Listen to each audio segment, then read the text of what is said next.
food insecurity talks about basically people who are not able to afford food, who don't have access to food conveniently in their neighborhood, and not just any food, but specifically healthy and nutritious food and fresh produce, whether it's the fact that they don't have grocery stores near them or the ones that are near them may not sell those types of things. We hear a lot of the times that people who are living in food insecure areas or in food desert, that can have a real impact on people's health.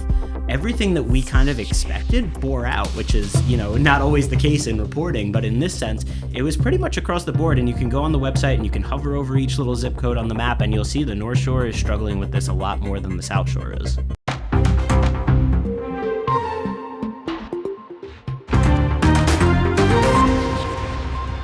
Welcome to the Staten Island Advances from the Scene, a podcast bringing you an inside look at the biggest stories on Staten Island with the reporters who cover them. I'm your host, Erik Bascome, although today I'm actually not your host. I'm switching chairs and I will be the guest on this week's podcast and joined by our producer, Jason Paderon, who will be hosting today.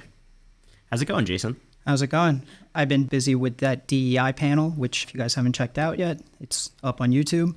So that basically took up all my time for the last couple weeks, so that was a nice thing that we got off the bat, and now it's back to the regularly scheduled program, right? Yeah, and I appreciate you hopping on to host this one and ask me the questions because, we've talked about this a little bit. It's hard for me to talk about my own reporting on here because we don't want to interview ourselves. It would have been a lot of editing, I think, on your part to go back and forth. You could have done like the meme thing on Instagram, like where you have you on one side and you on the other. I'll just be the Spider-Man meme pointing back and forth at myself. And also usually when we are talking about some of my reporting, we'll have Tom on to talk about, from the opinion side of things. So I thought that it would be nice to switch things up. So I appreciate you coming on to help us out with this, taking a step in front of the lens for once. Of course. Yeah, let's get into it. All right. Just the term food insecurity. What is that? What are we talking about? Yeah, so food insecurity it's one of the new projects that I'm working on here at the Advance, and it talks about basically people who are not able to afford food, who don't have access to food conveniently in their neighborhood, and not just any food, but specifically healthy and nutritious food and fresh produce is something that we see is a big obstacle for people who are living in certain parts of the borough, whether it's the fact that they don't have grocery stores near them or the ones that are near them may not sell those types of things, or the bigger ones where they might get better prices or a little further away and they don't have cars, so there's some difficulties with that. And so that's kind of what we're working with right now. I've launched this new series. It's called Health and Hunger on Staten Island, and this is something that we really have been thinking about doing for a long time here at the Advance. So some of our readers might remember back in 2020, 2021, we launched this series called the Disparity Project, which was looking at differences in resources between different parts of the island. So the North Shore compared to the South Shore and Mid-Island. And we, at that time, focused really specifically on education. Annalise Knudsen did a lot of that reporting. And then also on housing, which Giovanni Alves and Paul Leota did a lot of that. But food was something that we didn't really touch on at the time, but was something that our editors had always been really hot on that issue. So once I moved into this new role a few months ago as the data investigative reporter here, this felt like kind of a natural step for something that we could really dig into and try and see if the things that people expect and the things that, you hear about for a long time, if the data really bears that out. So it's been really interesting and really cool to work on. Where'd you get the idea from? Was it just driving by on a Tuesday and seeing a giant line? The idea for it really does date back years. They've been trying to get us to do something on this for a long time, but we haven't really had someone dedicated to this type of reporting in this way. And so now that I am really focused in on data and I'm able to do a little bit more long form work, and instead of, maybe churning out articles like quick hits every day, I'm able to kind of dig into things. And these articles, we have 3 out so far in the series, and I've been working on this for, I would say, at least 2 months now. So that really gives me the opportunity to do the kind of reporting that I think can be a little more impactful and dig a little deeper and below the surface. So it was really just, like I said, something that we've been interested in for a long time. And now that we have the time and the resources to do it, I was excited. And this was really one of the first things I pitched when I got into the new role.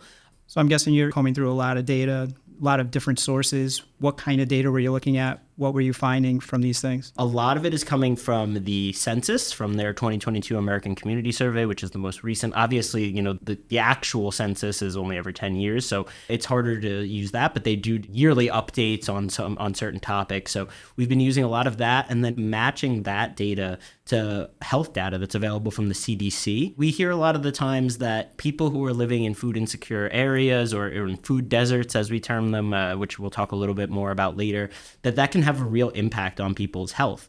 That's not really surprising, right? And so we're going through data and I'm looking at areas where people are struggling to afford food, areas where people are reliant on SNAP benefits or food stamps, as some people refer to them, to get food. And then it's like, okay, well, these are the areas on Staten Island where most people are struggling to get food. So what does the health data look like in those areas, and how does that compare to areas where it's not as big of an issue?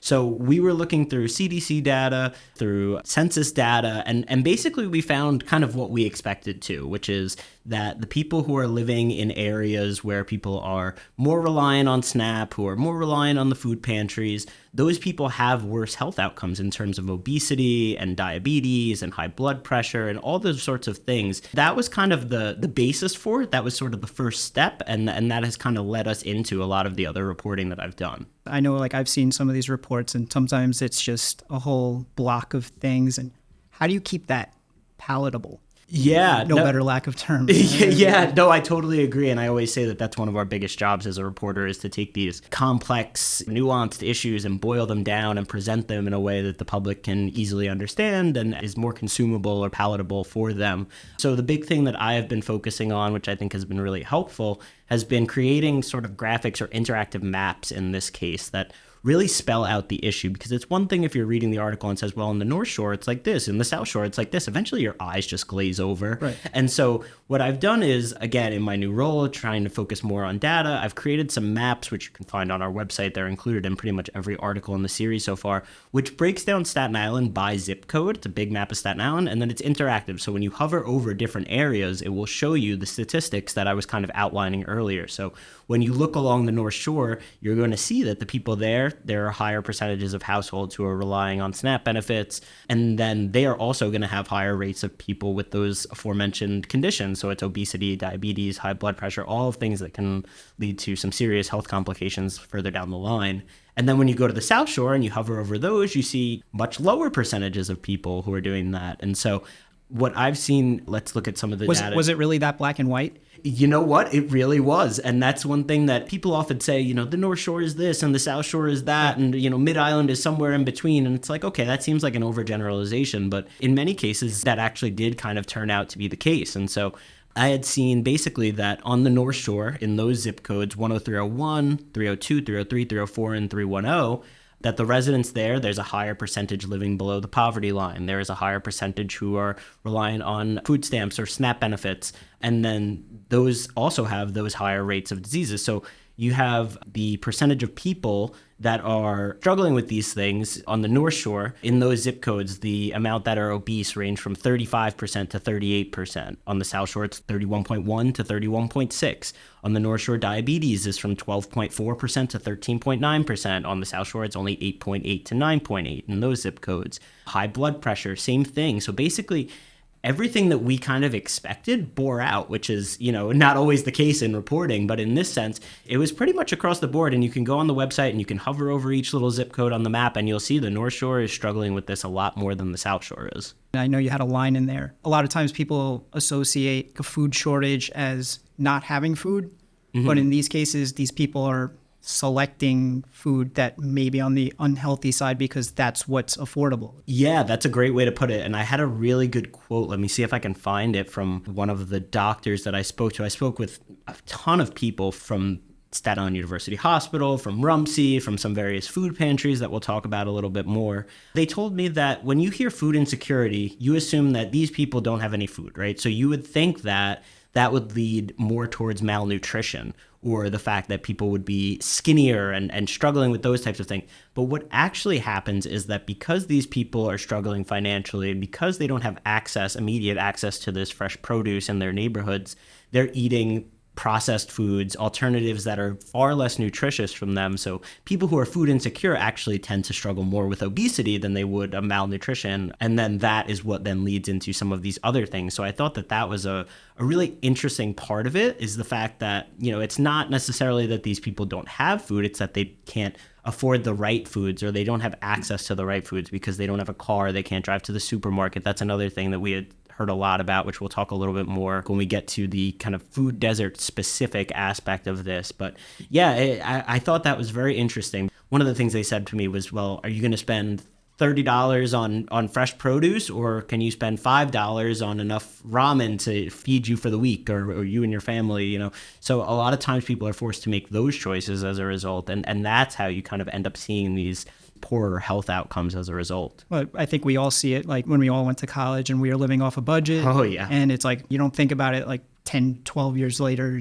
Was there anything else that the doctors brought up that maybe surprised you or anything like that? It was really what I was expecting for the most part in terms of what the health outcomes would look like as a result of it. And they try and help these types of patients. Whenever people come into these hospitals and they have some sort of weight-related ailments, one of the first things they ask is, what does your food situation look like? What are you eating in your diet? And then they'll work with their patients and say, okay, well, I know that food is tough to come by, or healthier foods and fresh produce, but here are some different ways that you can cost effectively adjust your budget. And that's actually something that a future story that I'm going to have coming out of this. But basically, they're launching different initiatives and different programs to try and educate people. I know one of the hospitals, I'm forgetting which one off the top of my head, is working with some schools. They're going to the schools and they're talking to kids, trying to get to them young and say, like, hey, this is what your meals should look like. They actually even give out cost-effective cookbooks for meals that would be healthier and won't break the bank, right? And so there's a lot going on to try and address this issue at so many different levels. And I think that that's one of the things that really stuck out to me in this reporting, is that it's just such a multifaceted issue that there are just so many different things to tackle from it. But the healthcare professionals are really just saying, what we expected them to say, that they know it's hard for these people to access this fresh produce, but they're trying to figure out different ways to make it cost effective for them, make it convenient for them, and so that that will hopefully be then reflective in the health outcomes. Do you think there's a correlation, low income, maybe because they're going from job to job, maybe they don't have time to cook? Maybe that's a contributing factor to, okay, well, we'll just go get McDonald's, we'll just go get takeout.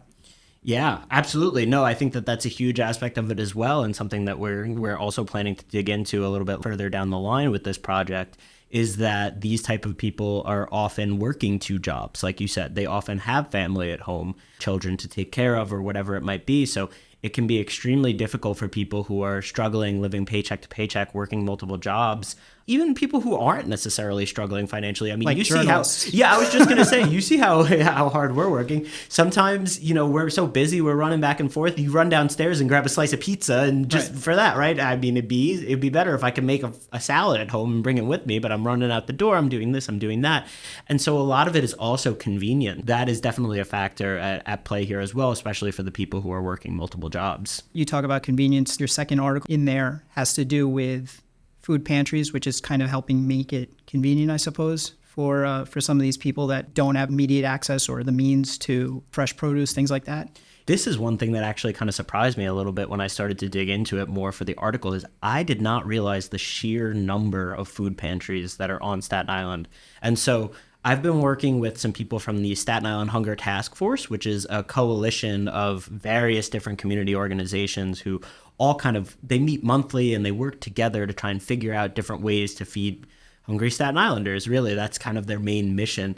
And so if you go to their website, and I've linked to this in my reporting, I also have the list in there as well, but they have this whole big list and map of every single food pantry on Staten Island.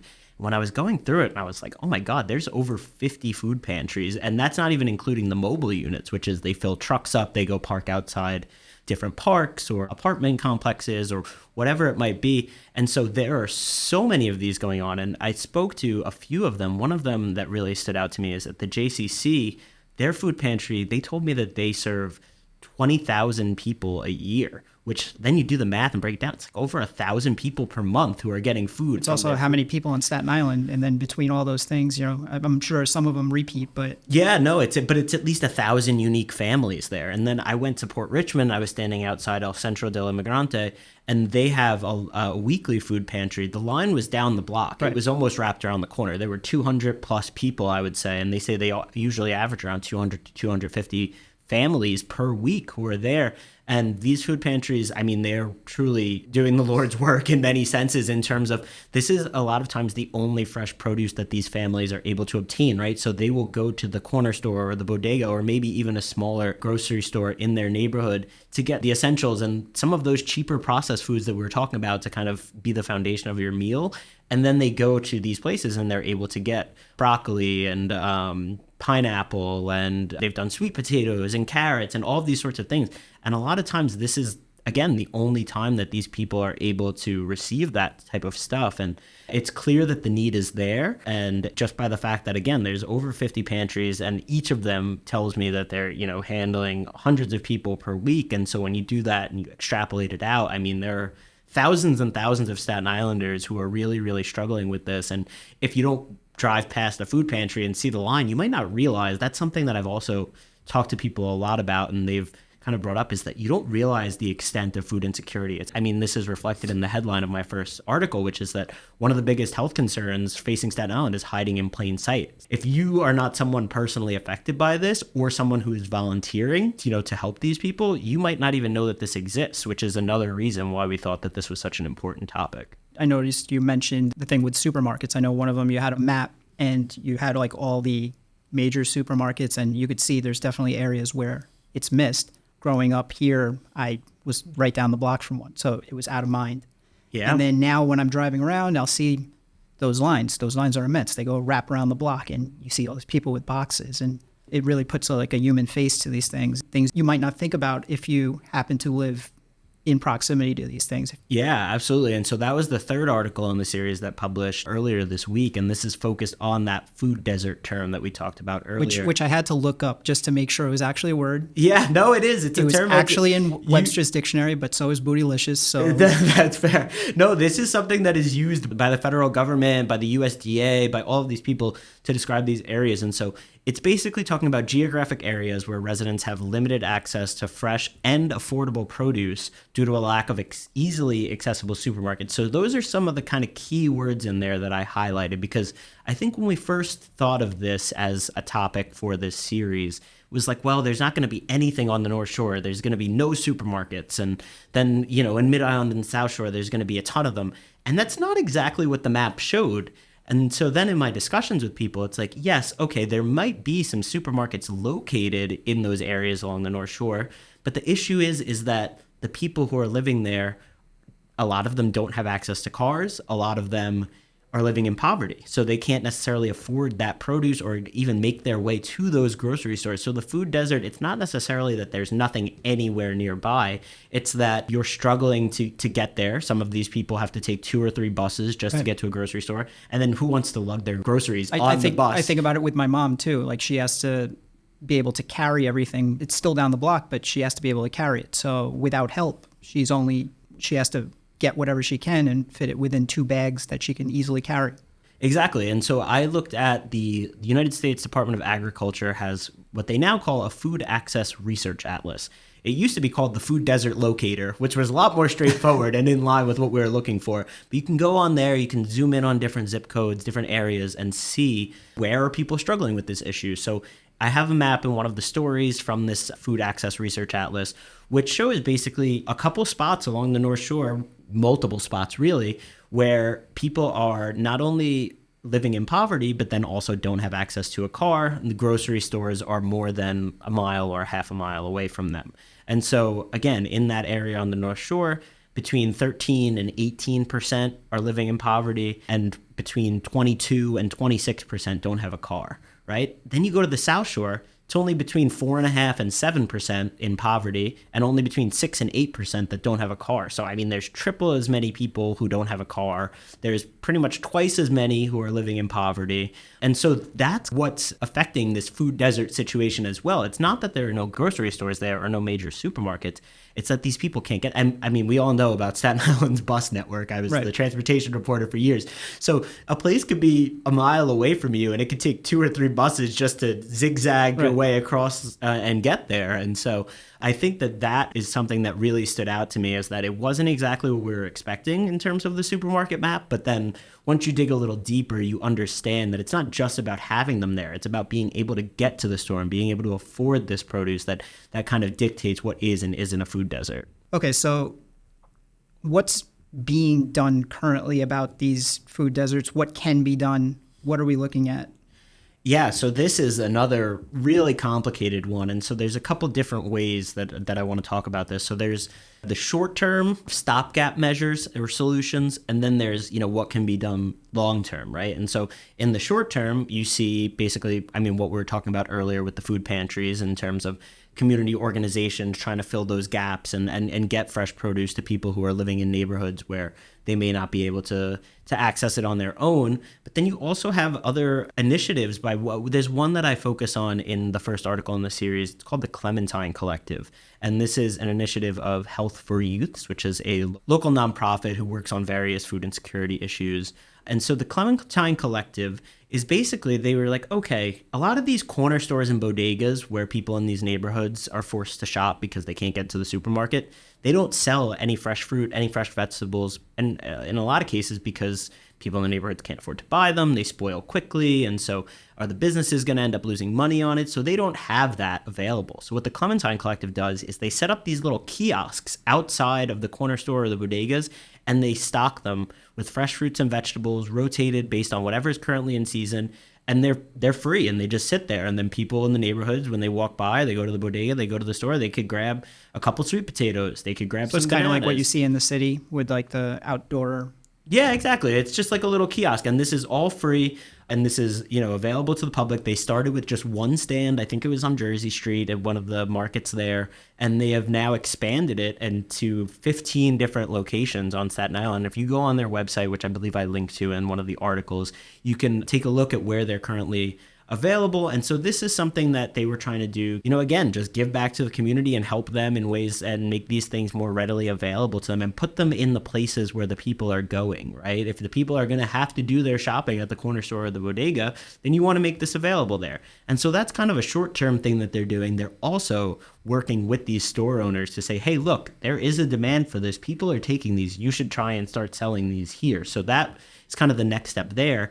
Then the other part is trying to get honestly just more supermarkets in these areas and put them closer to major thoroughfares where people, you could take one bus and get there, or you can walk from your house or whatever. And so the example that I use in our articles is on Richmond Terrace, because that's something that the city has been looking at for a while. If you drive along Richmond Terrace, I mean, you see the stack of salt and you see the old manufacturing stuff and you see some auto body shops and all of that kind of stuff. But there's not really any resources or amenities, I guess. There's no supermarkets. There's not really many restaurants. There's nothing like that. And so the city has been looking at that, and they've been, talking about ways to kind of reimagine it, is the phrase they're using. But a lot of it, and what we're hearing from the community, is that they want zoning changes there. They want them to change the zoning so that people can build supermarkets on that location. I mean, there's plenty of buses that go right down Richmond Terrace. So you put a supermarket there, get the necessary zoning changes. That probably makes things easier for a lot of people.